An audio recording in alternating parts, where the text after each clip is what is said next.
All right. And we are live. Welcome, everybody, to Project SIP's 14th podcast. It's great to be with you all tonight. Just a little under a week away from one of the most contentious and hotly contested elections that I've ever seen in my lifetime. And before we get into this election, we wanted to do a podcast for you all to go over the different policy positions of President Trump and former Vice President Biden, and that's the plan to go into that tonight. This is our second to last podcast before the election. We also have another episode upcoming on Monday, the day before the election. Actually, that'll be our last episode of State of the Election, which will go into how the polling stands in the very last day of the election season, and we'll see how everything looks then. So, starting off tonight, I want to, like I said, go into the different policy positions of President Trump and former Vice President Biden, and I want to go to Jules first with the first question of the night. Jules, what do Joe Biden and President Trump stand for in your eyes? Well, Donald Trump. Let's start with Donald Trump, since he's our current incumbent president.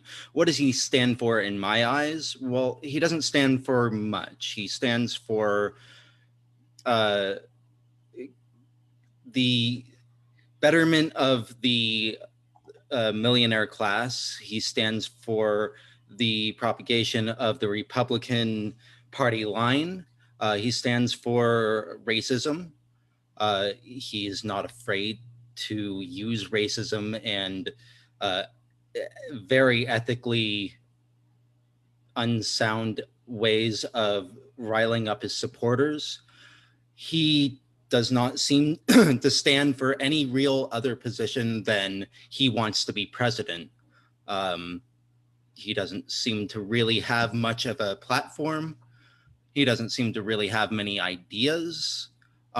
Just looking at his website, I was hard pressed to even find his platform and his second term agenda, which was extraordinarily vague. Whereas Biden seems to stand for decency and return to a little bit more of a American values way of leadership, in which he has had a pretty broad platform of new and interesting ideas in order to bring the country back from the damage that Donald Trump has reaped upon this country. He has an extensive platform on his website that's easily findable. And it's pages and pages and pages of ideas that are very in depth and very well thought out. So what he stands for in my eyes is a return to normalcy and a return to what makes America a good place to live. And we'll get into a lot more of those specific policy positions a little bit later in the podcast and stuff like that. But that was a good general overview. So thank you for that. I'd like to move on to Kylan. Kylan, what do former Vice President Biden and President Trump, what do they mean to you? Like, how do you feel about both of them? So I'll start with the incumbent president, President Trump. Um, I think he is human waste. I think he is a horrible human being. I think he has no vision for this country except ripping it apart at the seams. He has stoked the fires of white supremacy. He has stoked the fires of distrusting our electoral system. He has stoked the fires of violence. He has torn families apart, literally and figuratively. I don't think anything of him. Honestly, I want him gone in the worst way. When I talk about, when I think about Joe Biden was not my first or second choice. But I'm also a realist, and I know that we need to be rid of Donald Trump by any means necessary. At this point, I would vote for a $5 footlong over Donald J. Trump. And so, you know, Jules brings up a good point. Definitely Joe Biden represents a return to normalcy and return to decency. That's all fine. But in all honesty, I need more than that from Joe Biden. I don't want just a return to normal because a return to normal hasn't been good for persons of color. Return to normal hasn't been good for the criminal justice system. A return to normal hasn't been good for the environment. A return to normal hasn't been good for income inequality. And so what I see Joe Biden is an opportunity that he can be pressed, by the progressive wing of the party, to take some realistic, concrete terms to make the country a better place, and to borrow from his mantra, to build back better. And so that's kind of where my stand is on the two candidates. But just to reiterate, I do want Donald Trump gone in the worst way, and I think he is the worst president that I've seen in my lifetime. Kylan, I think I speak for all of us when I say we would all prefer a $5 footlong over President Trump, as long as Jared Fogle is nowhere near it. No, Jared. Oh God. I agree, and I don't even like Subway. Yeah. Moving on, let's go over to Charles for his thoughts. Go ahead, Charles. All right. Hello, everybody. For me, I'm gonna start with 46 minus 1, 2, because he's no president for anybody. The only thing he's president of is his family and the rich. And in my opinion, he's a male chauvinist, supremacist, and he wants to be a dictator. And that's the biggest no-no I could think of, Everything he's done has been for the 1% or for the all of the dictators around the country. He's made us look like small people going to North Korea for photo op. As long as he get a photo op with anybody, he think he's really accomplished things for America when he's really destroying America. When he went over to the summit and then wouldn't go visit the prisoner the cemetery of the soldiers, he really diminished our standing with all of our old allies. We're not trusted as Americans. We're not even trusted anymore. As far as Joe Biden, he wasn't my first or second pick either, but his return to normalcy is going to have to be pushed, because normal isn't enough for anybody anymore. The one mistake he said in the debate was about the oil companies. See, you're going to have to take the oil companies because of all the side things they make besides petroleum. So that's never going to go away anyway. If anybody's ever worked in a refinery, all that other stuff, So he'll be able to do that. I like his $15 an hour minimum wage. I don't think it's going to get there, but he'll probably get it closer to 10 on a federal level, and then the states will probably take it up more, because it's only $7.25 now on the federal level. So, Charles, real quick, and thank you for that answer. That was a very comprehensive answer. Appreciate that. You brought up minimum wage, and I wanted to ask your opinion on this, because this is something that I talked to a friend of mine about just recently. With regards to a minimum wage, do you think there should be a federal standard for what the minimum wage is, or do you think it should be region-based, based on median income in any given state, for example? Actually, that's why I said the $15 is too much, but it should be a minimum wage of $10, and then every region can do it as far as their economy is leading. $10 in California isn't enough, but for New York, it's not enough. Texas, Mississippi, Alabama, that's a hell of a good job, because the position I'm in, what I make, because they had another position on USA Today, USA Jobs, they're making 30% less than I'm making here in California, 40%. you know, and they're doing the same job.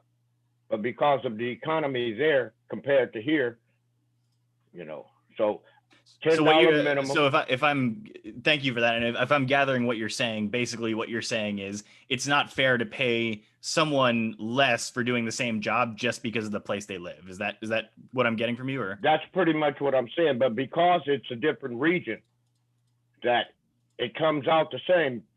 Here's the thing. In Texas, you can buy a home for $100,000. You can't even look at one here.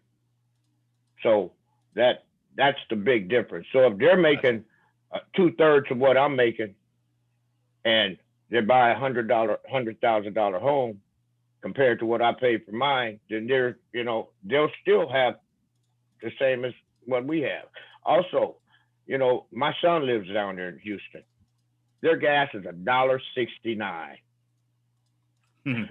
You know, so when you think about the pricing there as compared to here, it makes a bigger difference. Gotcha. Thank you. I want to go to Amanda, but first, we've got a question from the audience. Daniel Levy in the chat says, question for Jules. Does picking a president mean picking a leader or picking an opponent? And you have 30 seconds, and then I got to go to Amanda. Cool, good question. I think it's both. I think, yes, we're picking a leader, but we're also picking an opponent in terms of somebody we want to push to be more in line with our own beliefs. It's not an opponent in terms of an enemy, but more of an opponent in terms of somebody we need to address in order to demonstrate to them that they need to be more in line with what we think they need to do. And as public servants, that's exactly what they are supposed to do. Good. Thank you, Jules. Daniel, I hope that answered your question. If not, feel free to press some more in the chat. Thanks, man. Let's move on to Amanda. Go ahead. So I wanted to follow up first on the federal minimum wage topic. I disagree with Charles with respect to the fact that I don't think $10. I think it, you know, actually this should probably be more than $15 because of the regional issue. But I think what it is, what's something that's important to remember is that when a federal law is passed, or if it's something to do with the Constitution, that's a floor, not a ceiling. That's a minimum, not a maximum. Right. Regions are always free to legislate more than what the feds allow. And so, you know, if there is a community where the cost of living, that $15 an hour is still going to be, you know, slave wagery, or I can't even talk to slave wagery. I don't. This is live television, okay? Slave wages, which is funny because, you know, they don't actually get paid anything across the world. There's still slavery, but my point is that in some parts of the country, $15 is not enough to feed your family and pay your rent and pay your bills, and any other basic necessities, school books, things like that. And in other parts of the countries, it's more than enough. And so communities should be free to do more than what the feds allow, but the feds need to set the standard.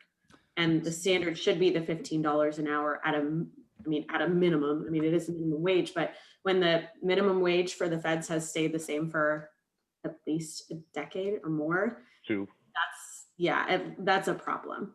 And then I wanted to answer your original question. So there, and as part of my job, we often have to work with psychologists for our clients who have mental health problems. And I think 2 days ago, one of these doctors was in my office and we started talking about politics, and she was like, yep, Trump has narcissistic personality disorder. And, you know, that's very similar to what his niece, Mary Trump, said, who's also a psychologist. And so, you know, for me, that is a lot of what Trump stands for. It's narcissism. It's all about him. It's about his name. It's about his family. And because of that, you know, he operates on lies, he cheats, and he's a hypocrite. It's do as I say, not as I do. And he just continually does things that will elevate himself, his name, and his family. And I don't know how people who are nothing like him, and by that I mean, you know, lower and middle class Americans, continue to vote for someone who is literally one of the coastal elite and who has no connection to them other than to, stoke fears and, the fires of hate in people's hearts. I think Joe Biden is very much the opposite. And I think he said that he decided to run because of Trump. And I kind of believe that because he didn't jump into the presidential race right away.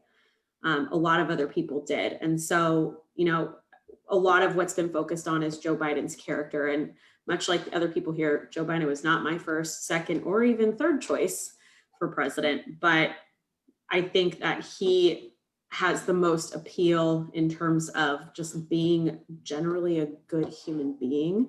And I think that's what's bringing a lot of disgruntled Trump supporters or former 2016 Trump voters across the aisle to vote for him. And I think that is just the biggest difference between the two of them. Amanda, thank you. Very well said. Moving on to Kylan, you wanted to jump in on this? Yeah, actually, just wanted to do a quick point to Amanda's point on the minimum wage. If you technically look at the productivity over the last 40 years of the American worker is more productive than they've ever been. Technically, if you actually account, a lot of progressive and real economists have done this. If you account for the productivity, the minimum wage should be at least $23.53 an hour. And then we can look at what different regions can do based on that baseline. So that's, my thing on the minimum wage. Gotcha. Now, one last question on the minimum wage, and then I want to move on real quick. Interestingly enough, I'm not going to name what company it is or anything like that, but a friend of mine works for a company that's based out of California. And my friend mentioned the idea of moving away to a different state, a more rural state, because, work from home has become the new norm recently. And what he found was when he pitched the idea of moving to his boss, the response he got back from his company was, "That's fine. We're going to reduce your pay as a result because the cost of living is far less where you're going." If we institute a minimum wage, do you all feel like it should be region specific? And I'll start with you, Amanda. I'm going to stick with my original answer. I don't think there's any way for the feds to do it to make it region specific, unless I think somebody mentioned do it based on median income. But at the end of the day, federal laws are floors, not ceilings. If a region, Alabama versus Washington State, they may have different costs of living. That can be adjusted for, but you also need to take into account that not every state is a monolith in terms of their cost of living or their cost of thriving. And so, a minimum wage in Barstow, California is going to be very different than you need to live in San Francisco. And so I think it should be the feds should take the lead, set a standard, and states or local jurisdictions can adjust accordingly off of that standard and move up if necessary. Great answer. Let's go to Jules next. Yeah. So, sorry, can you repeat the question? So the question was, do you feel like, an argument that I hear a lot is that people say like, okay, well, if the minimum wage is $15 an hour, then people in rural Kansas will live like kings, where people in California are still going to be struggling. So the question is, do you feel like the federal minimum wage should be region specific? Well, here's what I think. When the federal minimum wage was established in 1938, I believe, let's see.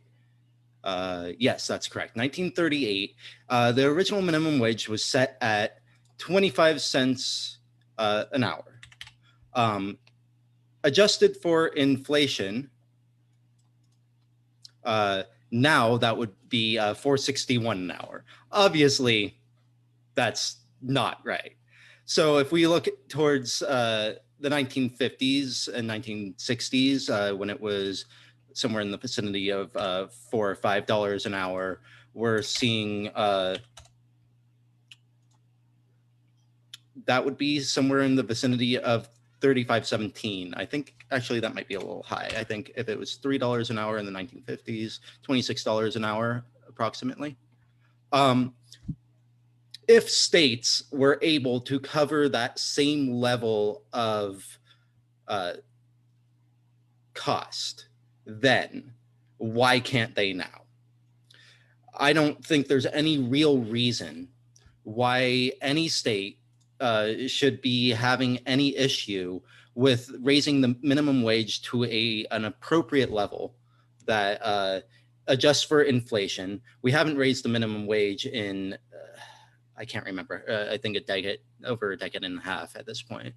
It's been a while. Yeah, it's been a little while. And I believe, what is the federal minimum wage? It's somewhere like $7.25. $7.25. Mhm. Yeah. I mean, and that, so if you look at that in 1990, $7.25 would be $14.44 an hour now. So the value of that cash has not changed in any given state. The value of the dollar is the same everywhere in this country. So I don't really think there's any excuse, especially given that at that point that $7.25 was the value of the dollar then. It is no longer the value of the dollar now. And if states like Alabama could cover that cost and they didn't experience extraordinary economic harm, then why would they now? I don't think that makes sense. Excellent points. Excellent points. So I want to move away, unless anyone else has anything to say on the minimum wage. I want to move to our next policy platform dichotomy here, and that is healthcare. So I want to go to Kylan first. So Kylan, the question I have for you is, what are the major differences between what Trump wants to do with healthcare and what former Vice President Biden wants to do? I wish you hadn't asked me such an easy question. I wanted something more challenging. No, just I joking. mean, what do you want me to do? Because honestly, what Donald Trump wants to do is take away healthcare. For the last 10 years, since the Affordable Care Act was implemented into law, the Republican Party has voted over 76 times to repeal the Affordable Care Act. They haven't been able to do it. The closest they came was when John McCain gave his infamous thumbs down. Donald Trump has not released any plan. He released a haphazard set of executive orders and proclamations that don't do anything. His Justice Department has a lawsuit currently pending that's going to be going to the Supreme Court as of November 10th, whether they're going to be invalidating the Affordable Care Act and all of the protections for pre-existing condition and the health care of 20 million people off top. He has no plan to bring down drug prices. He has no plan to actually bring about more care. Everything that he said about having a big, beautiful plan is a lie. He hasn't shown a damn thing. I personally would love a Medicare for all system, but I don't think that Biden's plan is a bad plan. Enhance the Affordable Care Act, include a public option, because initially when the Affordable Care Act was being implemented and being negotiated in Congress, I was very angry that all of the proponents for a public option were left out at the seat of the table. They didn't get a seat at the table. The lobbyists won and froze them out. And so I think a public option could be very good. But a plank of Joe Biden's healthcare platform that I also like is another way that's going to kill the lobbyists and take away some of the pharmaceutical industry's influence and profit gouging is we're going to allow Medicaid and Medicare to negotiate with the drug companies, which is currently illegal. The only institution in our government that can legally negotiate right now with the drug companies is the VA, and Biden wants to open that up to Medicare and Medicaid. So his plan will increase healthcare. I think it will bring down costs and bring about more competition. My ultimate goal still, however, is down the line for this to lead to single-payer healthcare like the rest of the civilized, industrialized world. Kylan, thank you for that answer, by the way. That was really well said. The only follow-up question I have for you is for those people in our audience that don't understand what the public option means, can you explain that a little bit more? Or? Absolutely. So what the public option is an ability to be able to basically take part in Medicare prior to you being a senior citizen. It's a publicly run healthcare option. So people who may not qualify or who may not want to go in the private insurance market, very similarly to how you have the Affordable Care Act insurance exchanges, except it's run by the federal government. So it's a public option for a healthcare system that's run very similar to Medicare, except you can come in basically before you're 65 years of age. And so they'll have the negotiating ability to hopefully negotiate with the drug companies. They'll have the ability to have singular price controls. Basically that's why Medicare has the highest approval rating out of any healthcare, because Medicare has the ability to have price controls, to have linear points of care and coverage. And so that's basically what the public option is. And it provides Understood. competition in the private markets. Thank you, Kylan. Let's go to Amanda. Your thoughts on healthcare? So, one of the things that always kind of kept me from voting for Bernie Sanders was the fact that, he did want to, at least to me, seem like he wanted to jump straight into universal healthcare. And my whole thing is like, that's great. And we want that eventually, but it's not feasible with the infrastructure we have right now. And even though Biden's not my favorite, I feel like his plan is something that is a first step towards getting there. And I think you have to make that first step. You have to, open up the public option for everybody, show that it works, and then you can start creating new policy and legislation to move towards single payer. And I think that is a much more realistic way of doing things, even though it's not the quickest or the easiest way of doing things, but it's something that is more palatable for people who are also like, this is socialism, right? Because it's clearly not. And if a lot of things that we have had people call socialism in the past, like Social Security, those are things that were once roundly rejected by people and now are kind of so accepted. And I think that adding this in, as opposed to just wiping the slate clean and starting fresh with a universal healthcare plan, that is a way to get the American people more comfortable with the idea of universal healthcare. Mm-hmm. And then in terms of the differences between the two of them, obviously Trump has no plan. Kylan, you mentioned John McCain.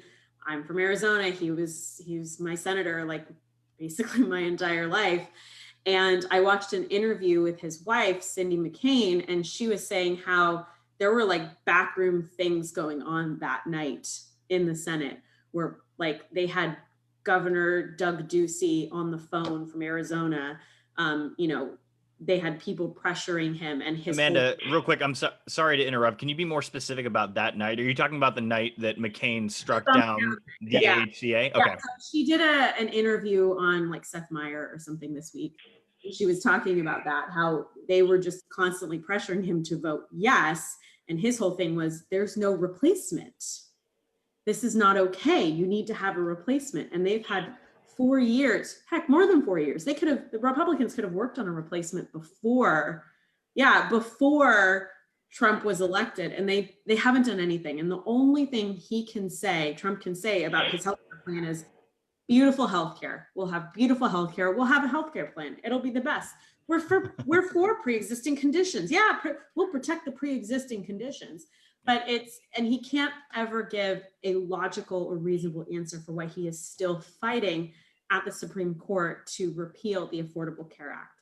And then another thing I wanted to point out, the differences between Biden and Trump in terms of healthcare, is the fact that Biden has made it a point in his platform to say that he wants to defend healthcare protections for all Americans, regardless of gender identity, sexual orientation, and he wants to invest in community health centers. That is very different than what Trump has already done during his administration in terms of stripping healthcare and other federal protections from the LGBTQ community, especially in the realm of federal employees and in the military.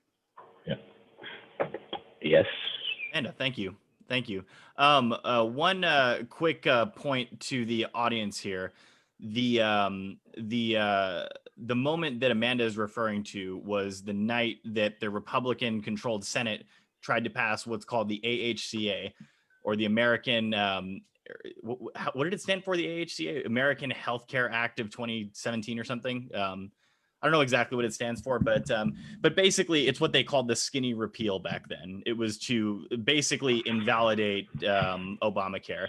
And that famous night that John McCain stood in front of Mitch McConnell and put the thumb down and effectively killed the bill right there. That is what she was referring to there. But American Healthcare Act of 2017, that's what it was. So want to go to Charles next. Charles, your thoughts on healthcare?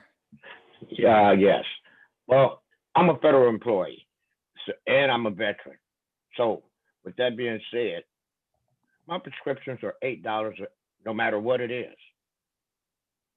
And if we can get Medicare to do that, it'll make a big difference in how people go to the doctor.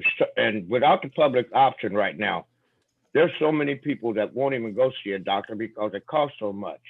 And the only problem I see with that is I'll be 65 next year. So I will be Medicare, to go along with my Kaiser that I have and what they'll do is they'll charge Medicare and I won't even have to pay the $8, so I believe that with what we have, along with the public option.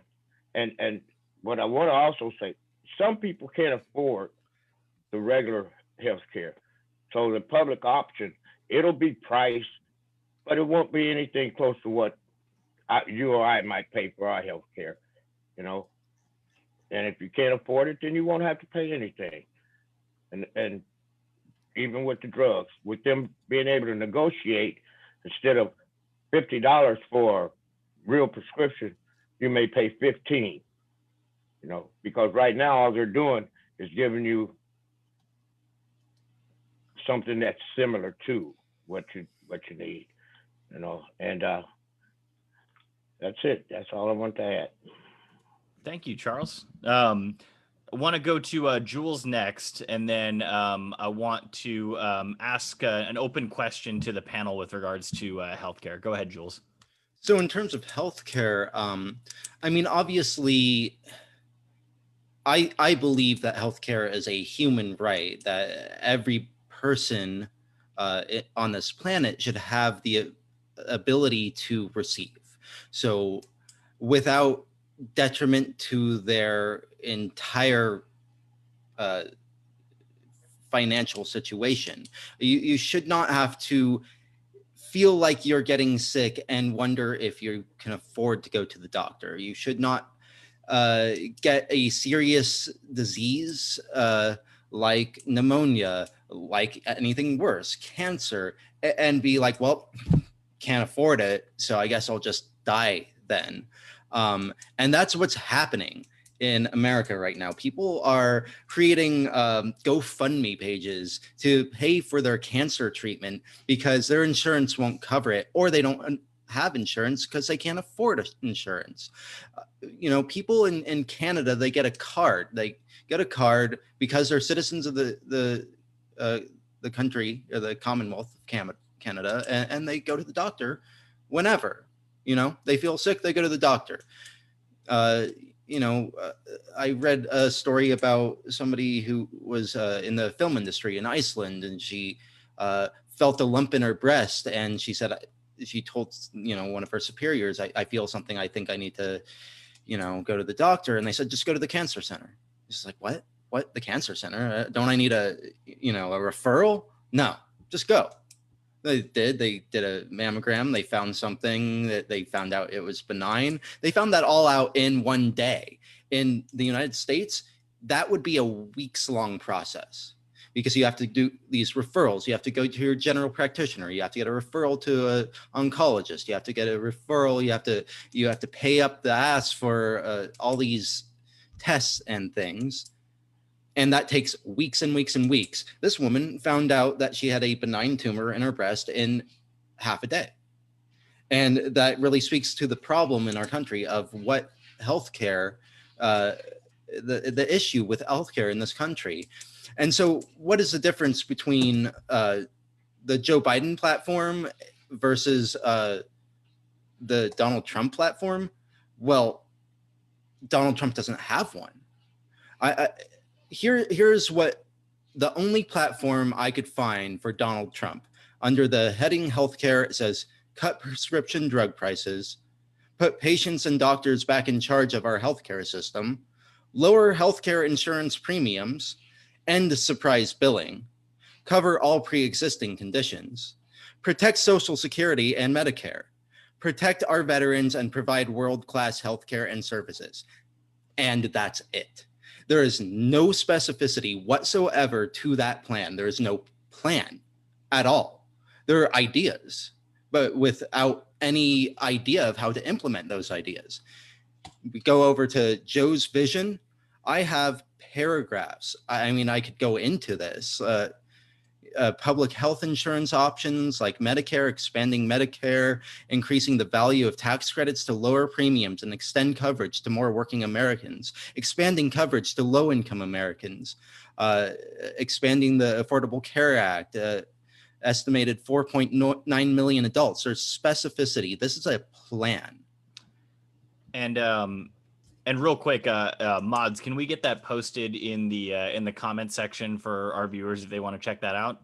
Yeah, here, at some I'll point. send both these links out and we can, I appreciate so that. people can see what the difference is between Joe Biden and Donald Trump. Thank you, Jules. Thank you.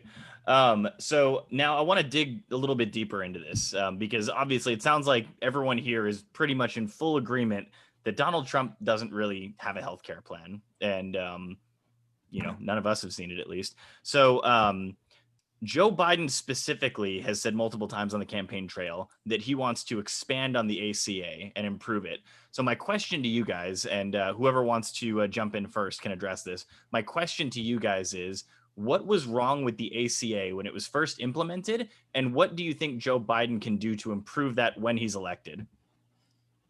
I'll go to Kylan first. Go ahead. So I think, as I alluded to earlier, the biggest problem that I had additionally with the ACA was that all proponents of the public option were frozen out and they didn't have a seat at the table. That was one of the biggest issues with the Affordable Care Act. And the second biggest mistake I feel that was made was Barack Obama tried too hard to try to negotiate with Republicans. He included all of their Republican free market garbage, convoluted stuff. And at the end of the day, Republicans still en masse voted against it and not one supported the ACA. And they wasted 6 months of time.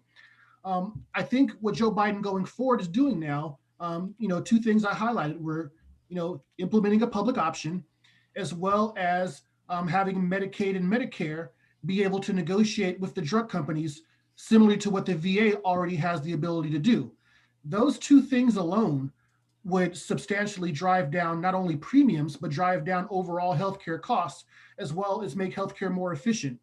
And then, I know I'm going way back, but I just want to just couple this with the working class agenda.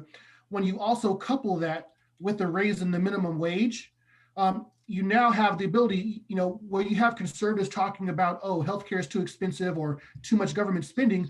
Well, guess what? If you provide healthcare and make it more affordable and bring down healthcare costs and have people being paid a living wage, guess what you're going to do at the same time? You're going to reduce expenditures on welfare. You're going to reduce expenditures on food stamps. You're going to reduce expenditures on emergency room visits, which, oh, guess what? By the way, what that does is push healthcare costs onto the rest of the public. And so by ensuring people are paid properly and ensuring people have healthcare, as to Jules' point, as a human right, you're actually going to reduce government spending. Thank you, Colin. Jules, let's go to you next. Well, I wanted to point out that the public option was originally on the ACA when it first went through Congress. And the reason it was removed is because of one Joe Lieberman, who threatened to filibuster if they did not remove it. And because the Democrats wanted to appease everybody, and because Joe Lieberman would not vote on this, He almost single-handedly was responsible for the removal of the public option. And looking at through Biden's plan, it does seem like he wants to replace that public option back. I think that it's become much more popular now, and you don't really have the Joe Liebermans of the Democratic Party aren't really there as much. The Democratic Party has coalesced a lot more, especially due to Trump. But public opinion wants a public option. Public opinion likes the idea of a public option, and it's not to say that private insurance companies will disappear. It's just to say that there will be an option that will be federally subsidized under the federal government if this whole thing passes. So that doesn't kill any private industry. It might in the future, because as people get more and more happy to have that public option, and it very well might, and as it should, because I don't think healthcare should be in the hands of private industry. It should be in the hands of people who can actually do something good for the benefit of the people, and all insurance companies want to do is make a profit. So yeah, I agree with Kylan. ACA had issues, but those issues were kind of forced upon it. Now the issues are the Supreme Court has potentially could shoot down the whole ACA. I think there's going to be a lot of issues with that, and we'll see what happens with that. So that's actually a great segue into one question that I wanted to ask Amanda. So, Amanda, the case that has brought that it was been brought before the Supreme Court to invalidate the ACA. Can you tell us a little bit more about that? I cannot, because I did not know that was going to be homework for today. Got it. Okay. No worries. I haven't. I apologize. I don't know. No. I just figured you're a lawyer. Like, there's a chance you might know, but no, that's fine. So let's go to you then for the point that you wanted to address. Yeah. So, to your question of, were there things wrong with the ACA? One of the things that, and I don't know if this is necessarily something wrong as opposed to a result that was wrong, but there was that aspect, or is that aspect of the Affordable Care Act that says that businesses with 50 or more full-time employees had to offer insurance or make payments to cover healthcare expenses for their employees. And, because we live in a capitalistic society, businesses especially don't want to lose profits or lose money. There were a lot of people who lost their jobs or had their hours reduced, and also didn't get healthcare coverage because businesses wanted to avoid meeting that threshold. And then I think there was also an issue I saw brought up a lot was, this raised taxes, but it only raised taxes on the tax rate for people whose incomes were above $200,000 a year, and on couples filing jointly where it was over $250 a year. And it went from, I think, 1.4 roughly percent to like 2.3 or 2.4. And then, that of course does not represent the vast majority of Americans, but those are the people who are going to complain the loudest. And I think it just put a bad taste in people's mouths about the ACA. The vast majority of people who would be relying on that type of legislation are not going to be the people who had to pay more taxes, or people who had to, try to figure out how to make their bottom line as a business. And so I think if there's a way to make it better that avoids incentivizing that type of exploitative behavior on the part of businesses, that would be an improvement on the ACA. So my understanding, and this is what's always confused me about the public option, and maybe someone can chime in and address this, but the entire point of the ACA when it first came out was to mandate that everyone have insurance. It gets everybody into a pool where there's a lot more people, and there are a lot more healthy people specifically that are paying into a system to help incentive or to help cover the pre-existing conditions of some of the more at-risk people that were on there.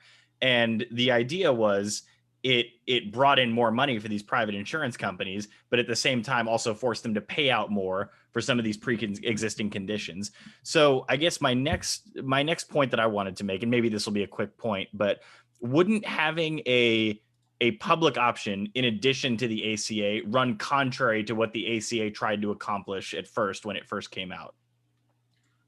The answer on that would be no, because basically there were two ways. The overall goal of the Affordable Care Act was to increase competition and broaden the pool. And so you could either do that completely through private insurance, or you could do it as a hybrid by doing it through private insurance or with a combination of a public option. The public option was to increase direct competition from the federal government, which has more purchasing power, bargaining power, and leverage to be able to incentivize and counteract the private sector. Also, when we talk about another reason for why Republicans want to do repeal and have the Supreme Court overturn the Affordable Care Act, not only do they just want to take healthcare away from people, but it would also be another really, really big tax cut for the rich. Because as of right now, as part of the Affordable Care Act, wealthy individuals pay, I believe, a 6.7% surtax towards healthcare. And so they want to have that tax cut. And also, when we talk about the reason why the specific case being brought to the Supreme Court on November 10th, it's actually a very flimsy case that's been brought upon by Republican attorneys generals around the country. And the point that they're trying to make to the Supreme Court is, since Congress overturned the individual mandate, their argument is the individual mandate was the whole linchpin of the Affordable Care Act. And since the individual mandate was gotten rid of, then that invalidates the entire law. It's a very flimsy argument. Technically, it doesn't have much legs, but conservative courts of appeals still push that flimsy case through to the Supreme Court. And of course, my fear is with a 6-3 conservative majority, that even if it's a flimsy case, it doesn't matter. It's still going to be overturned on conservative principle alone, because as we know, conservative jurisprudence is not what's good for the American people or even from the law. We see how ideologically bent this Supreme Court is, and quite frankly, it's disgusting. Thank you, Kylan. Does anyone have anything else they want to bring up with regards to healthcare before we move on? I just wanted to, let's see. Okay. I just wanted to bring up one little point. So as far as the ACA, Kylan's exactly right, because the Supreme Court invalidated the individual mandate. It's now being challenged by the state of Texas, saying that it is no longer a valid tax, which is what the Supreme Court ruled back in 2018, 2017, somewhere in there. Or let's see, 2012, 2015. Yeah, I was Okay. about to say, that was when I was in law school. Yeah, so it's either 2012 or 2015. I'm trying to find this. It would have been probably 2012, because I graduated. 2012. Yeah, so Justin John Roberts voted with the liberals on that, said it was a valid tax. But because the individual mandate was repealed, then that the idea of that being a tax is no longer constitutional, is sort of the basis of that argument. There is a certain group of people who think that Kavanaugh or Gorsuch would not favor invalidating an entire statute if only part of it's flawed. It's really hard to say how they're going to vote. We all know that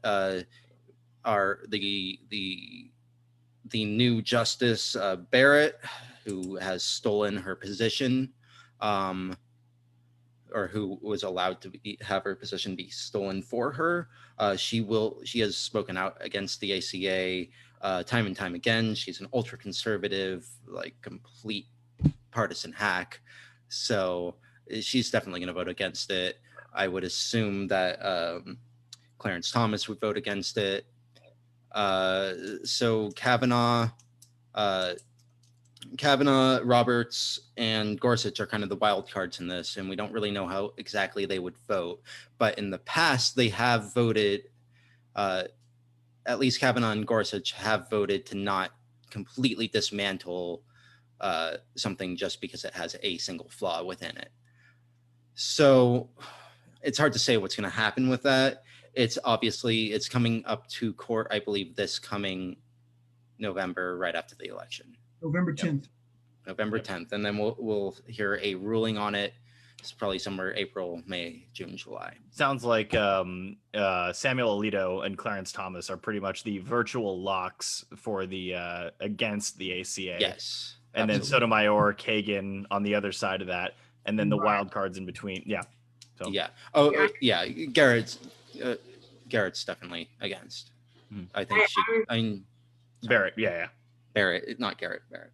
Go ahead, Amanda. Sorry. I was just going to say, I think Roberts would not vote to repeal the whole thing merely because of the fact that he cares so much about his legacy as Chief Justice. Yeah, But I agree with that. a lot of his decisions. Sorry, Mhm. I ran over you, Amanda. No, I good agree with discussion, that. guys. We got to move on though. We spent a lot of time on healthcare actually, and as we should. I think it's an important topic to discuss. Let's move on to the COVID response. So let's start with this. We got a big sigh already. Man. So daily cases are now hitting the 80,000 mark for the entire country. We're seeing 80,000 positive cases per day. Biden continues to have very responsible, socially distanced rallies with not a lot of people. I think Obama had a few rallies where people were in cars watching the rally. And Trump continues to hold these big events with people packed into large arenas, very little mask wearing, very little social distancing.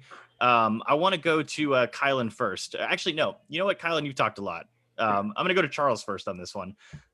Charles, how do you view the differences in how each candidate is handling COVID? Well, honestly, let me just say, Trump's ass. You know, by me working at a medical facility, I see it on a regular basis. You know, when our first case came, I had to go in there and set up the negative pressure rooms. So, and it was my Friday night. When I came back that Sunday, there were 11 patients in there with COVID. We still have that same unit still open, and it's been half full out of 24 for, I would say, last 6 months. And my point of that is, and then I'll get back to your question. San Francisco opened up, and all these patients that we're getting at the VA are coming from San Francisco, homeless vets. So, you know, it's not something to be looking at and wow, you know. But the difference between them is Trump is only worried about how much money he can make his crew, and Joe Biden has decided that he wants to save as many lives as he can, you know. And that's the biggest difference for me. He just wants to save as many lives as he can. See, he suffered before. The only suffering Trump has ever done is lose money and then steal it from some damn body else. So, you know, just look at the links that he put up and you'll see the difference in theirs. How are you going to write an executive order protecting the people that with underlying conditions? And this virus here has the biggest impact on people with underlying conditions, and it doesn't matter how old you are. Mhm. You know, and that's what I feel about them too. Charles, thank you. That must have been really stressful having to clean up those zero pressure rooms, what you called it, or Yeah, it's a negative. No, I'm the negative pressure. I'm the engineer. So whenever they have something like that come in, I got to go and make sure that there's no. When you turn it to negative pressure, it kills the disease from from floating around. And there can be only that fresh air coming in there, the negative air, you know. That's terrifying. That's terrifying. Yes. My goodness. Harrowing. Thank you, Charles. Appreciate that. Let's move on to Amanda. Let's hear what your thoughts are. So I really want to thank Jules for sharing with us the platform pages for each of these candidates, because it's like looking at an A+ student versus a D+ student in terms of just presentation. You have like, Told you. I don't know if this was Eric Trump's doing or what, but I mean, because he's the least smart of the siblings, but it's like his entire platform page is very minimal, and he has 4 bullet points for eradicate COVID-19. 1, develop a vaccine by the end of 2020. 2, return to normal in 2021. 3, make all critical medicines and supplies for healthcare workers in the United States. And 4, refill stockpiles and prepare for future pandemics.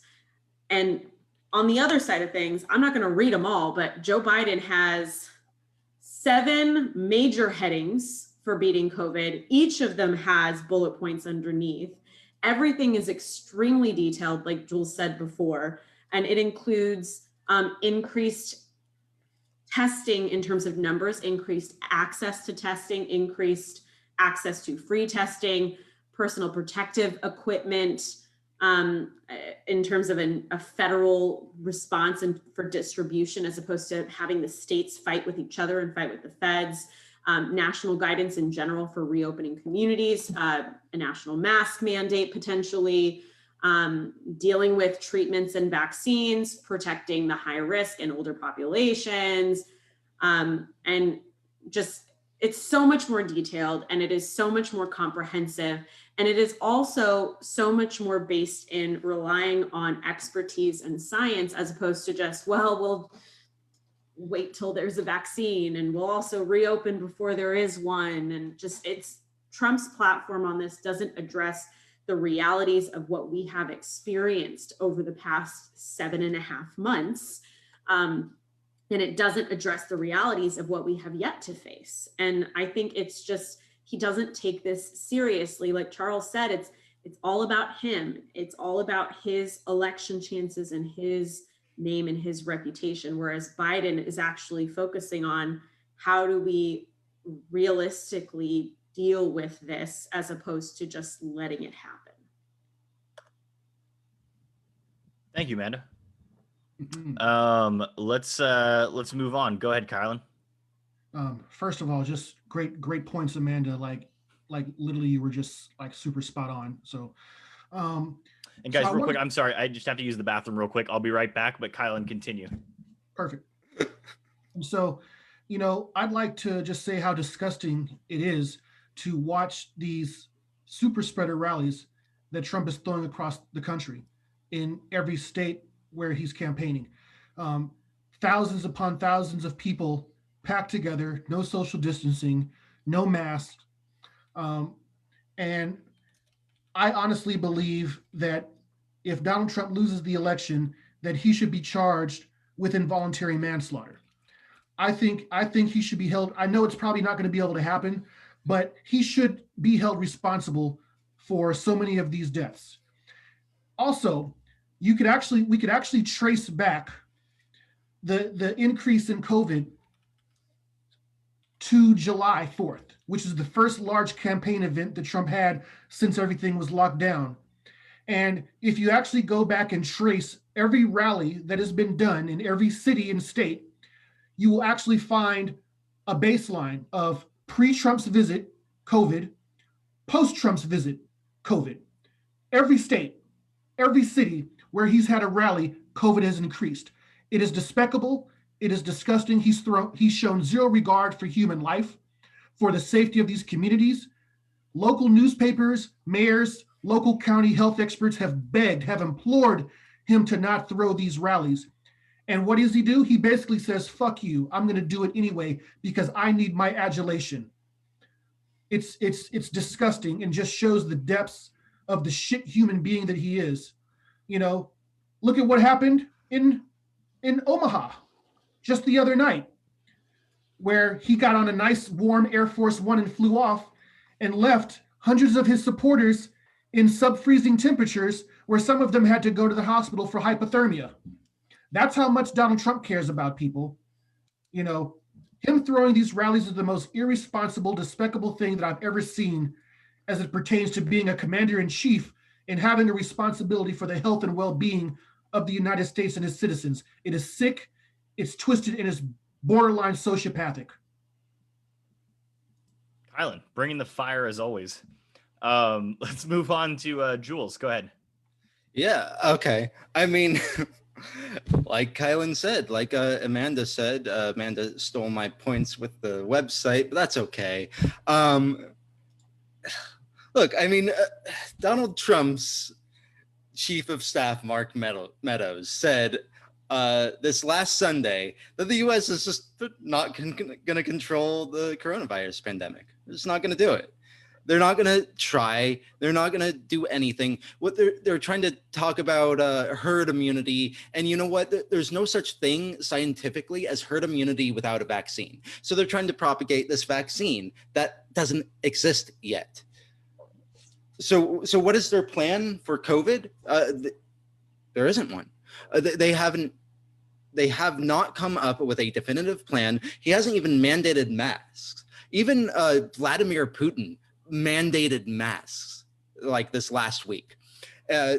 In Germany and France just went back down under lockdown because of COVID spikes in those two countries. We have done nothing, literally nothing. There's people dying all over the place. The Midwest is fraught with COVID cases. They're spiking in Arizona. They're spiking in the Midwest. They're spiking all over the place. You know where they're not spiking? They're not spiking in New York. They're not spiking in California. You know why? Because the Democratic governors in California and New York actually had plans to deal with the whole COVID crisis in the first place. And they had zero help from the federal government. We had Trump go up on a rally the other day saying California, oh yeah, their mask mandate, you have to have these special masks. That's a lie. You can't wear a mask. You have to wear a mask while you're eating. That's a lie. You can't, like, he's going up and making fun of mandates that are designed to save human lives. And why? Why would he want to do this? I do not understand, because he had everything going for him as a candidate before COVID. He had a great economy, all the, pretty established following. He was he wasn't well liked, but he probably had a decent chance of winning election in this year. And then COVID hit, and all he had to do was the bare minimum. Like, do something, anything at all. And he's done nothing. He literally did nothing. He talks about herd immunity, which means that more hundreds of thousands of people would die if we just left it alone, like I believe Sweden did, and they've realized their mistake and they have changed their policy since. There's no way that we could achieve herd immunity without a vaccine, without hundreds of thousands, if not millions of deaths. And so his plan for COVID is to do nothing, apparently. Whereas Biden, as Amanda said, has a comprehensive plan. During the first debates, Trump came up and he said, "Oh, you got the biggest mask I've ever seen." He made fun of Biden's mask. And then 2 days later, he's diagnosed with COVID. And it's like, well, obviously Biden has the big mask energy because he doesn't have COVID. And that's a failure right there. A failure in every way. That COVID could even get into the White House inner circle is absolutely ridiculous and an entire failure. Jules, thank you. One other interesting point, I read an article the other day, because we are theoretically in the midst of flu season right now, and flu transmission is down 98% so far. You know why that is? because we're wearing masks. And we're all inside. Masks work. Let's just put it that way. That's Let's go to Amanda next. I'll be kind of quick. When Jules started talking about herd immunity, I thought of Regina George, but instead of fetch, it was herd immunity. Stop trying to make herd immunity happen. It's not going to happen. The reason it's not going to happen is because we know that for whatever reason, antibodies don't last. People get second waves of this. People get second infections. And this thing is mutating so fast that they're also determining that people are getting reinfected with different strains of this very serious virus. And in terms of, oh, we'll just wait till a vaccine, we'll have herd immunity with a vaccine. I don't think that's going to happen. Dr. Fauci, I think this week or last week, came out and said, you know what, the vaccine, it's just going to make your symptoms not as bad. It's not going to be the magic pill, basically. It's not going to give you immunity. And even if it gives you immunity, it's very short-lived. I think this is going to end up being very similar to the flu. We're going to have to get booster shots repeatedly every year. And with that, please go get your flu shot. Yeah, that's a good point. Get your flu shot. You don't want to get sick with the flu and then also get COVID, because that sounds like a death sentence. Yeah, and I agree with you, Jules. Like, this was a golden opportunity for Trump to like show real leadership and also real business acumen. I've said it before and I'll say it again. He should have done MAGA masks and promoted those and sold those to. Feels like a missed opportunity, doesn't it? Total missed opportunity.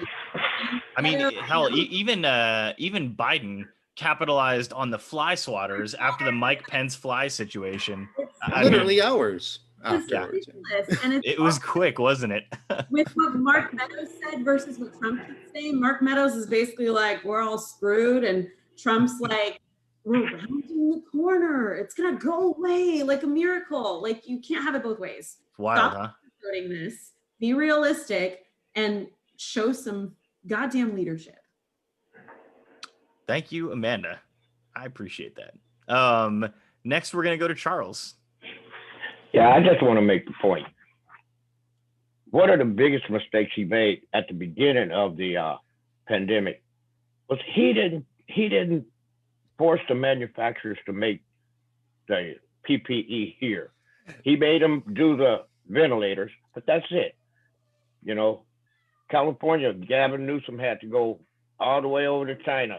And also some of the other states had to go and sneak them in here so the government wouldn't take them, the PPE, for the rest of the world, from the rest of the world.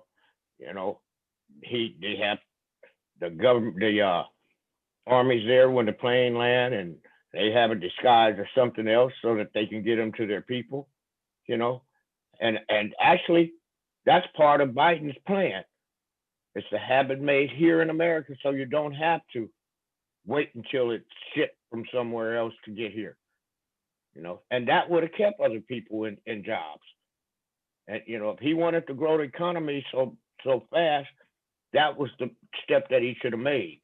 But now it's too late for that. I mean, it's going to have to be done because this isn't going to get better. And by the way, I got my flu shot today. There you go. Way to set a good example, man. Appreciate that. Does anybody else have anything they would like to say in regards to the varying levels of COVID response that both Biden and Trump would implement or not implement, I guess? 30 seconds for me. You know, there was a point that was brought up in the thread when we talk about the spread of COVID with his rallies. I almost forgot to mention, and I believe it was Charles who brought it up, the super spreader rally that came from the biker thing, the Sturgis motorcycle rally in South Dakota. They actually traced COVID spread to about, I believe, 15 different states just from that rally. You know, and it was just, it was disgusting. You know, I'm not going to go back on and on, but like I said, I wish he could be charged with manslaughter. I wish that he could be held responsible for the deaths of the hundreds of thousands of people that did not have to die and that are still going to die. And unfortunately, that is not how manslaughter laws work, but I understand your point. Well, All right. Trump has a zero plan and Biden has a plan. I feel like a plan, which seems pretty solid, is better than no plan at all. There it is. Thank you. Moving on, this is the last policy position that I want to talk about between the two candidates, and it's immigration right now. So real quickly, Amanda, can you give us the rundown of both of these different candidates' policy positions with regards to immigration, or is that something you feel comfortable with? Or Yeah, I can kind of do it. So Okay. basically with Joe Biden, he wants to kind of undo a lot of the restrictions and changes that Trump put into place, and particularly get rid of or stop construction on the border wall. He wants to provide a roadmap to citizenship for people living in the United States who are undocumented. And then, of course, expand resources to immigrants who are already residing in the United States. Versus Trump, he just wants to add more restrictions and follow whatever racist, xenophobic nonsense Stephen Miller pulls out of his ass for his second term. And he wants to finish the border wall. And, that's kind of it for Trump. What people don't realize is when you hear conservatives or Trump supporters saying, oh, well, Democrats and Biden, they want open borders.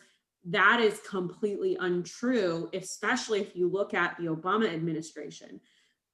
Many people may not know this, but Obama was called the deporter in chief.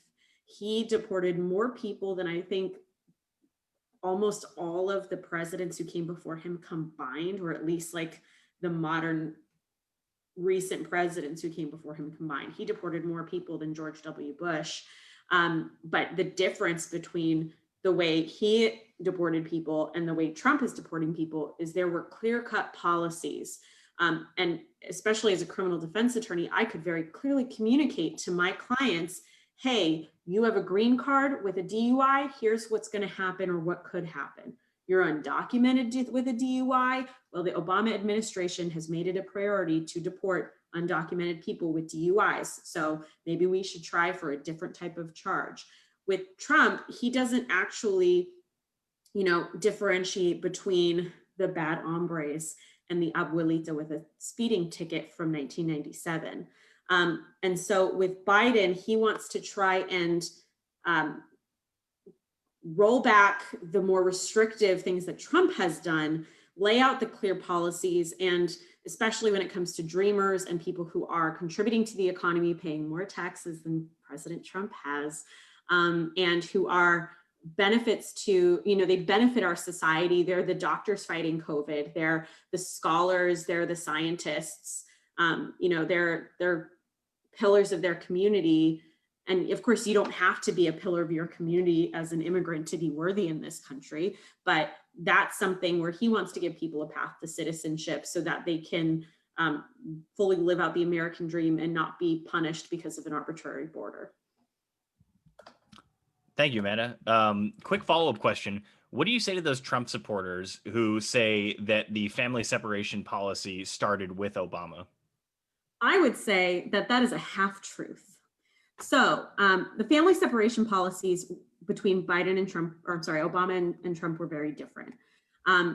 There was, and I can't remember the name of the rule off the top of my head, but children, there's a law that says children were only allowed to be detained for 72 hours. So these cages, as we're calling them these days, these detention facilities were built, and when families would come through, they would be separated for 72 hours. Then they would be vetted, then they would be released. This had to do with part of the catch and release policy, which also people completely misunderstand. Catch and release was, we're releasing you with a court date, and oh, look, you have family here in Texas, so you can go live with them. We know where you are. Maybe you have an ankle monitor. And 99% of people made their court dates. That is a completely different statistic than the one that Trump pulled out of his butt, which was like 1%. It was the opposite. 99% of immigrants under catch and release and who were subjected to Obama's separation policies made their court dates. And so that's one of the big differences. It was for processing, and it was for no more than 72 hours. It also wasn't as a deterrent. So the Trump administration, Stephen Miller, Jeff Sessions, et cetera, they did it out of hate. They did it because the cruelty was the point. It wasn't done as a matter of process, as a matter of course, as a matter of navigating the system. It was done to hurt people. It was done to make it hurt. It was done to send a message of, if you come to this country, we're taking your babies. As And punishment? as a punishment and as a deterrent. And they just kind of perverted the previous law. There were other laws on the books that weren't being used, and that's how they justified it. They're like, well, this was on the books, we're just following the law. But there were statements made about how this is to deter people from coming to the United States with their children. We're going to take your children. The cruelty was the point, as opposed to, this is a way of processing the volume of people we have coming through our borders, making asylum claims, making other claims for immigration relief. And so I don't think the comparisons are fair, because the process for each of them and the point for each of them and the mechanisms for each of them were very different. Yeah, no, I think it was clear that there were differences between the two, but I hear people draw comparisons to that a lot. And so I really wanted to make sure that we drove the point home. So thank you for that, Amanda. Let's go to Kyla next. Amanda made most of my points, and she made them very eloquently and very passionately. And so thank you for that. What I would draw upon is wind the clock back to 2014. One point that I feel that Joe Biden didn't make on immigration, that he should have reminded America, was that in 2014 there was a little thing called the Gang of Eight, Democrats and Republicans, that came up with a comprehensive immigration reform bill, and it passed the United States Senate with 66 votes, an overwhelming majority.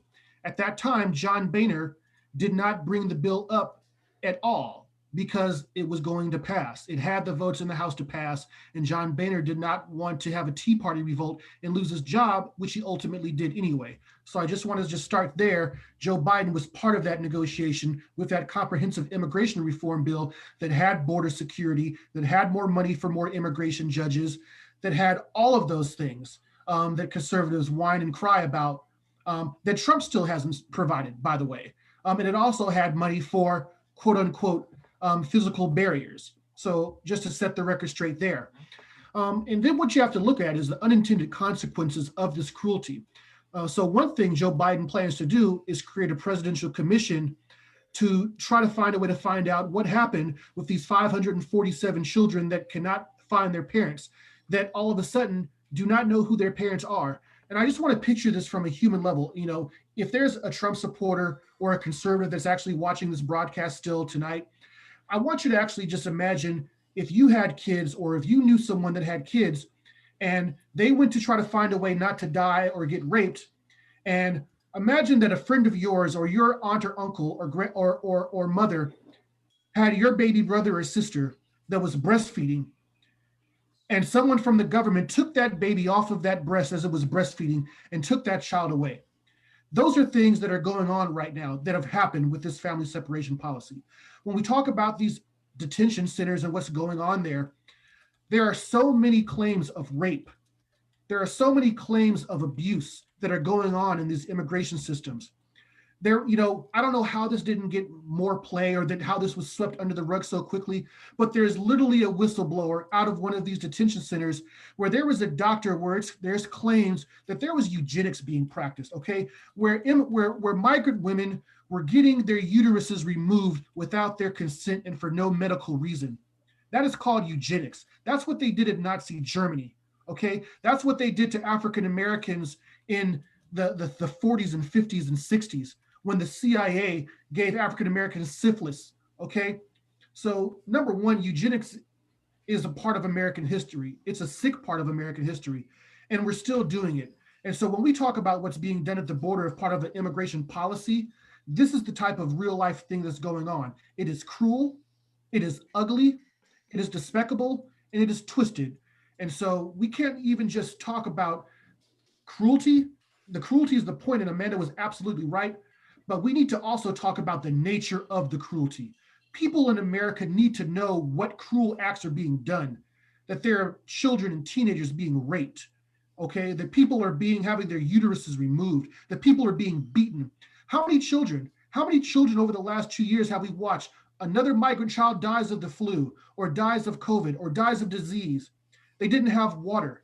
They didn't have blankets. They didn't have proper hygiene. How many stories have we told of these kids not having deodorant, not having feminine care products? Okay, these are human, per the Geneva Convention, okay, these are human rights violations. Human rights violations. Kylan, thank you. One follow-up question I actually had for you. So you hear the cries on the left of people wanting to abolish ICE. Now, a lot of those people don't know that we used to have a force that dealt with immigration called the INS. Can you give me the main differences between why people dislike ICE so much right now and want to abolish them, and why that wasn't necessarily the case when the INS was around? Well, I think the main reason why people want to abolish ICE is the same reason why some people are saying defund and abolish the police. I think both are kind of extreme measures, but there's a reason for that, because people are tired of the systematic injustices that happen with police departments, with the systematic killing of Black and brown people, with the systematic injustice that's brought around by law enforcement. That goes the same for ICE. The reason why people are so up in arms about ICE right now is because now they're the Gestapo, where they go and harass United States citizens and illegally detain US citizens. And ICE is being used as Trump's jackbooted thuggery that goes and disappears people in unmarked vans. So that's the reason why a lot of people are saying abolish ICE, because of the actions that ICE is perpetrating as a result of this administration.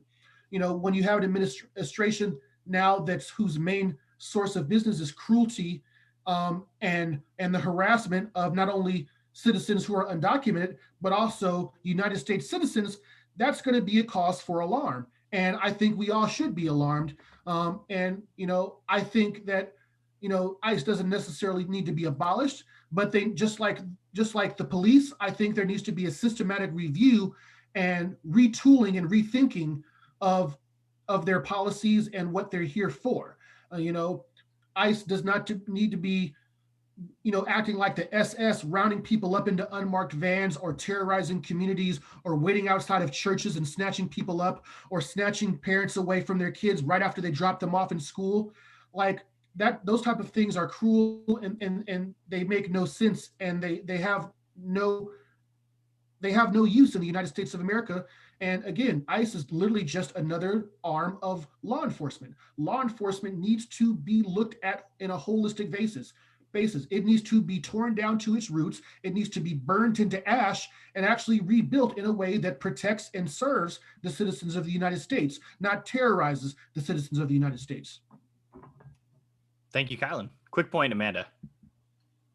So I forgot to mention earlier, but if we're looking at the difference between Biden and Trump, Biden, as to these 500 plus children, his policy position is to make a commission and a task force to locate and reunite these children with their parents.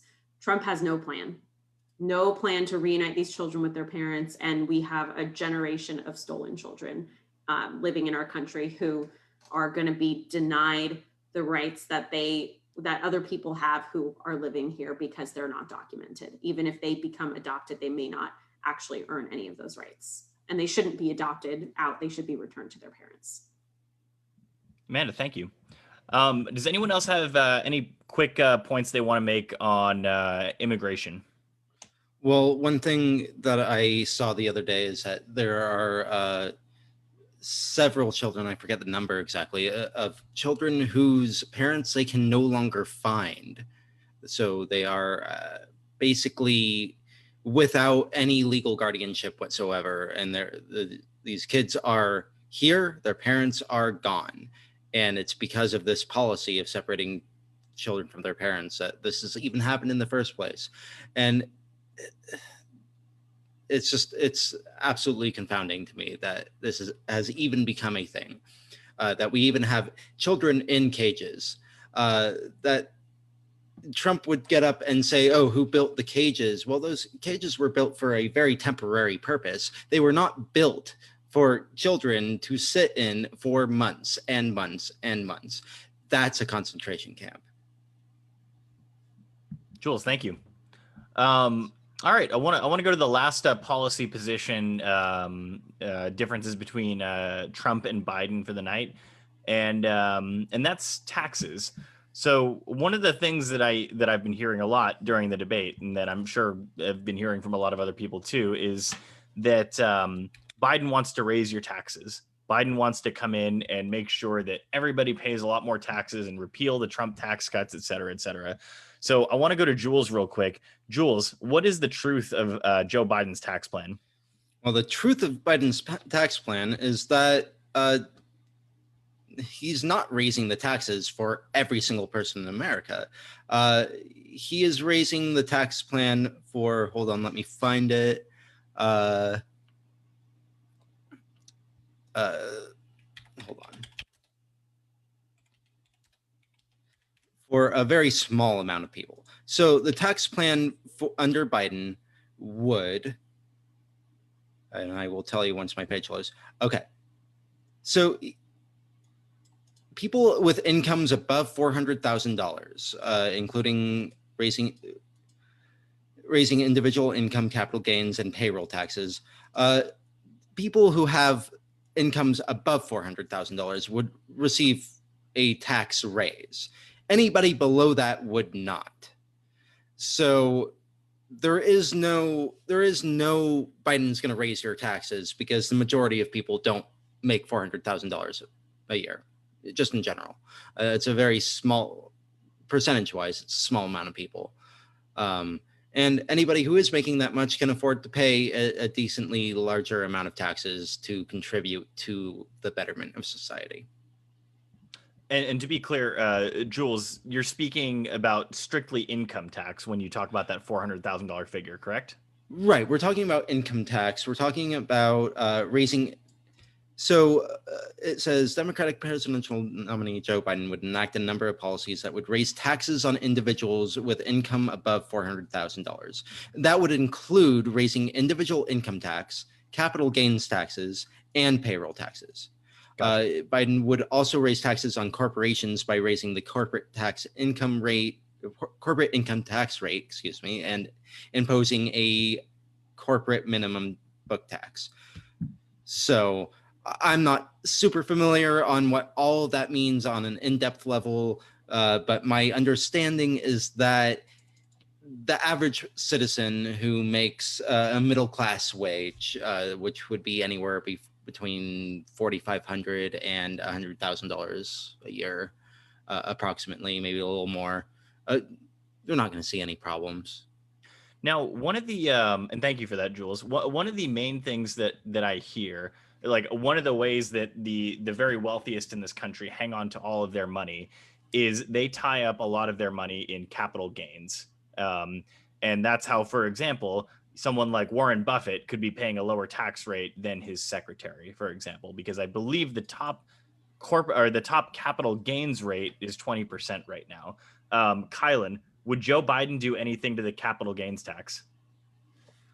Yes, I don't have the specific numbers, but capital gains and carried interest, those taxes are also going to go up. In addition, the corporate, as Jules alluded to, the corporate tax rate is going to be going up. And the reason why that this needs to go up is we need to start having fair taxation. And so when paper pushers in the finance world, and I work in finance, so I see how they play these shell games, can these CEOs and executives that have most of their comp plans in stocks and get so they're paid at the carried interest and capital gains rate that's a lower tax rate than their employees that work for their companies. Number one, that's very unfair. And number two, it's proven that people who are extraordinarily wealthy, they actually don't do anything to produce the economy. As we know, a little lesson in economics, the American economy is 75 to 80% consumer driven, meaning people get money, they make money, they spend the money, and it circulates into the economy and creates jobs. What wealthy people do is they hoard their wealth in the Cayman Islands, Bermuda, Panama, Switzerland, Sweden, and they hide their artwork in other ports to avoid taxes on that too. That money is not circulated. It creates no demand. It creates no jobs.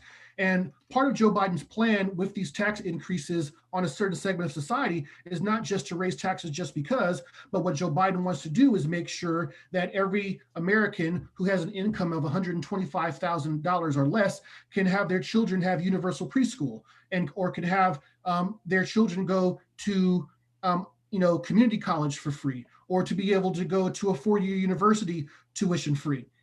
So these are things that are going to be helping out for the betterment of society, not only just because it's the right thing to do, but actually long term, when you have an educated society and actually are putting more money in people's pockets, and giving people opportunity to be educated without mountains of student debt, you're going to make it more available for these people to go out and be these entrepreneurs and start jobs. You're going to make it available for them to be able to buy houses faster, and you're going to have increased property tax revenues in the communities, being able to provide more services to the members of those communities. So it's going to have a multiplier effect over time. That's how economics works, because economics work on both a macro and a micro level.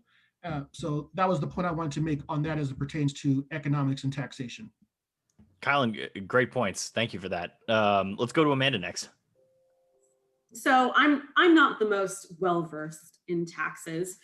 So I looked something up, and this is a study that was done by the Institute on Taxation and Economic Policy, and it was a national and state by state estimate of Biden's tax proposals. And basically, it estimates that the overall impact of his tax proposals with respect to personal income tax and payroll tax increases, which would, if they pass, Congress, would go into effect in 2022. Taxes in terms of revenue would go up by approximately $289 billion, with 97% of that coming from the richest 1% of Americans. So when people say, oh gosh, Biden's going to increase your taxes, Democrats are going to increase your taxes, that's not going to happen for 99% of Americans. Those people are going to pay $0 extra in taxes. And, the revenue increases are only going to benefit the people who are not going to be paying more in taxes. And that's something that I think is very misunderstood. And I don't know if it's because a lot of there's kind of a sense that some people who vote Republican who are poor, especially poor white people, think that they are just temporarily embarrassed millionaires, but they're probably never going to ever reach the level of needing to be taxed at that level, because they're not going to make over $400,000. I'm an attorney and I'm not going to make over $400,000. And I think people just need to remember that even if you are taxed more, you have to look at what your taxes are going to be going to. Or is it going to be going to more war, or is it going to be going to more social services? Is it going to be coming back to you in terms of education or healthcare or other aspects of infrastructure that are going to benefit the community? Thank you, Amanda. So I want to end this the topic of taxes on this last question here. One of the biggest things that President Trump has been able to point to as a success with his presidency is the economy. Now, if Biden were to win the election and he puts a couple of his tax policies in place, do you see that having a net negative or a net positive effect on the economy? And let's go to Kylan first for that. So it's going to be a net positive. There's a reason why most Wall Street firms, have actually analyzed Biden's plan and said that it's going to create more jobs than Donald Trump, that it's going to be more beneficial economically than Donald Trump. Donald Trump seems to think that the only indicator of a strong economy is the stock market itself, which is false. We have a widening income gap between the rich and the poor. Okay, we have more people that are homeless. We have more people that are being evicted. We have more children that are in poverty. We have more people that don't have access to school. The only thing that's gone good in this economy is the stock market and CEO pay. Okay, that's not the real economy. The real economy is how the bottom 98% are doing. And when you talk about Joe Biden's tax plan and raising these taxes on certain wealthy individuals and recircling that back into universal education, okay, and putting together an infrastructure plan and a climate change plan that's going to create jobs that the analysts say is going to be created, Now that's where you're talking economics, and that's why the Biden plan is actually similar. The whole point of Donald Trump being successful on the economy is actually a farce. It's a really good talking point that's been repeated over and over again. As of right now, Donald Trump net on jobs actually is negative on jobs for his entire presidency.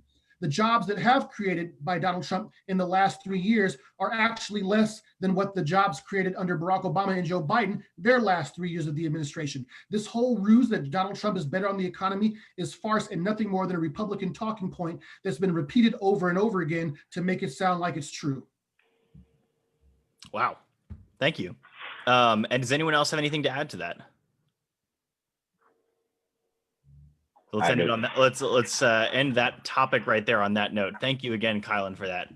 All right, guys, let's end the night on this. We got our fun topic here. So let's Feels like a little early. Didn't I thought we were going to talk about. we're ending a little early tonight. But we're going to end it on a high note here, and I'll tell you how. So as everyone knows here, November 3rd is election day. And I don't know about you guys, but I'm stressed. I'm nervous. There's a lot of different adjectives you can describe or that describe me when it comes to that night. So what I'd like to ask you folks is what is going to be your drink of choice on election night? And let's start with Amanda. I probably won't be drinking, but if I did, it would just be wine because I have a lot of it. Wow. So. You're not going to be drinking on like the most nerve-wracking night of the year? I have to work the next morning, dude. Like, fair enough. I have to be at court at 8 a.m. So no. Fair enough. Fair I enough. hate drinking alone. So I don't drink alone. Got it. All right. Kylan. You know, I had a couple of buddies over the other day and we did some barbecuing, and I have a whole refrigerator full of Smirnoff refreshers. So I'm going to just be pounding those like nobody's business. I'm hoping there's a result election night. It may stretch into the next couple nights, but either way, I'm on pins and needles. You know, my ass is puckered up real tight right now. All right. And Charles. I'll be at work and I got a 12-pack of ginger ale, so I'll probably be drinking one after the other. Ooh, getting real wasted on ginger. Yeah. All right. Yeah. All right. Jules.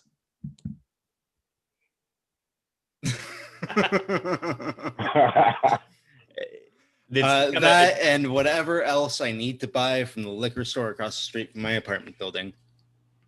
We're gonna need it. It's gonna be quite the nerve-wracking night.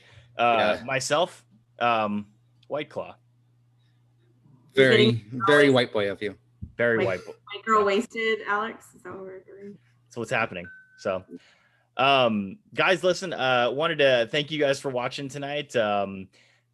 Just keep in mind, Monday night at 7 p.m. Pacific time is going to be our, season finale of State of the Election, in which we go over the polling with regards to the election on November 3rd.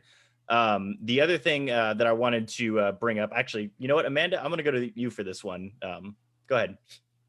So just a reminder to everybody, please vote early, drop your ballots off at a polling station or an official drop box, not a fake, GOP planted drop box if you're in California. And in California, and though this doesn't apply to a lot of other states, in California, if your ballot is postmarked by November 3rd and received by November 20th, it will still be counted. So just take into account if you feel comfortable trusting Secretary or Postmaster General DeJoy's post office right now, but if you want to mail it, you can still mail it. And you should check out our podcast from last week on ballot initiatives if you're in California and if you need help filling out your ballot with respect to the ballot initiatives for California. Go vote. Thank you, Amanda. And Jules actually wanted to say something too. Go ahead, Jules. Yeah, I've been hearing a lot of people feeling discouraged recently because they feel like the Supreme Court, because of the new hyper-conservative majority, could steal the election. Well, I just want to assure anybody who's concerned about that the Supreme Court cannot steal the election as long as you vote. The Supreme Court has no power to do that as long as you vote. The only way that that happens is if you feel discouraged and you don't vote. The idea of this whole thing, the reason why they pushed it through in such a unethical way, is to discourage people from voting, to make them feel like it can be stolen out from under them. Well, it can, but only if you don't vote. So go out and vote. Make sure that the Supreme Court, with this new hyper-partisan hackery, can't do anything about it. If you're in a state that like Pennsylvania, if you have a mail-in ballot and you haven't turned it in yet, don't put it in the mail. It's too late for that. Find a drop box, go to your local voting center. There's lots of ways to turn that vote in. Make a plan to vote. Make sure that vote gets in, and make sure that you do it and don't get discouraged, because the Republicans can only steal the vote if you let them. Great way to end it right there. I can't think of a better way. So, ladies and gentlemen, I want to thank you guys for watching tonight. This has been Project SIP's 14th or 15th. I lost track. 15th. 15th. 15th, do we need to change the title? 15th podcast. 15th podcast. Thank you all so much for watching tonight. Really appreciate it. And as I said before, please tune in to our State of the Race episode, our season finale on November 2nd, 7 p.m. Pacific time. Thanks so much for watching, guys. Monday. Exactly. We'll talk to you guys in the next one. Go Good vote. night. All right. Good night, everybody.